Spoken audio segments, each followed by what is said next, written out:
Welcome back to this channel. Here, you don't just learn English listening. You learn life lessons from the world's most successful people. Because listening isn't only about understanding words. It's about understanding wisdom. And today, we are going to dive into the extraordinary story of a man who changed the world. A man who turned rejection into revolution. This is the life story of Steve Jobs. Have you ever wondered how one man could change the way the entire world communicates, listens to music, and even dreams? This is the story of Steve Jobs. A story about creativity, courage, and the relentless pursuit of perfection. Steve Jobs wasn't born into luxury. He didn't have powerful connections or a college degree. But what he did have was vision.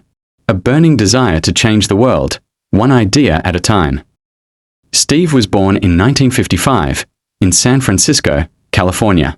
He was adopted by a kind couple, Paul and Clara Jobs, who raised him in a modest home. From an early age, Steve was different. He wasn't satisfied with simple answers. He was endlessly curious, always asking why and what if.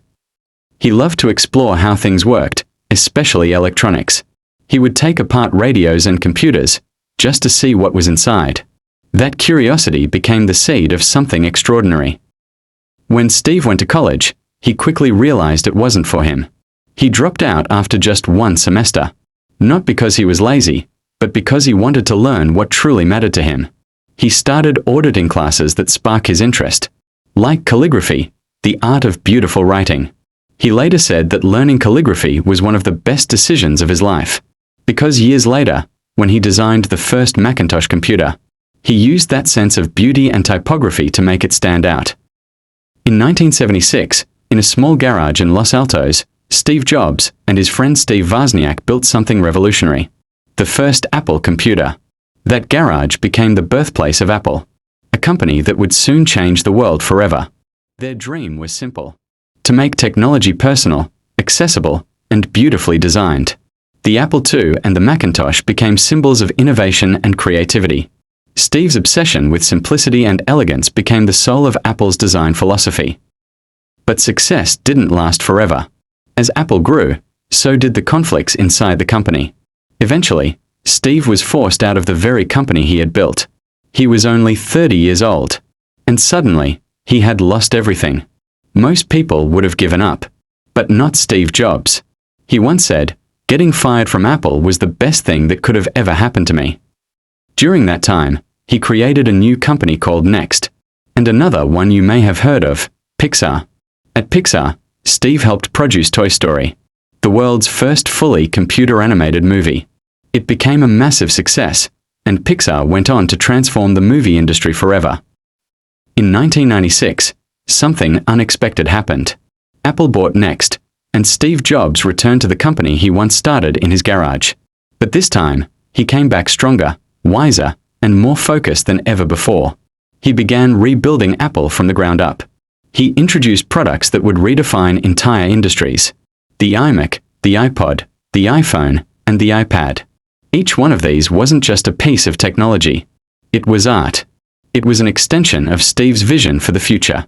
He believed that technology should not only work beautifully, it should feel beautiful. Under his leadership, Apple became one of the most valuable companies in the world. But Steve never cared only about money. He cared about impact. He wanted to build things that would leave a mark on humanity.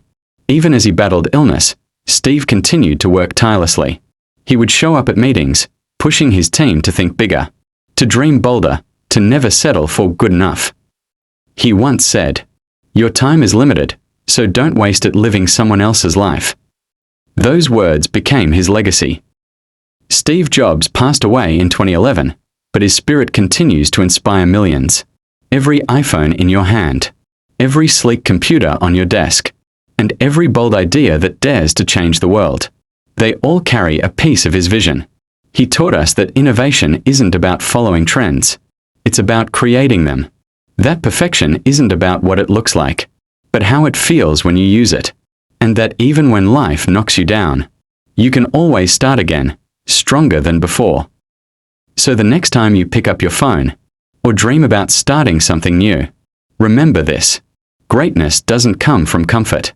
It comes from curiosity, courage, and the willingness to fail. Steve Jobs once said, "Stay hungry. Stay foolish." And maybe that's the best advice we could ever live by.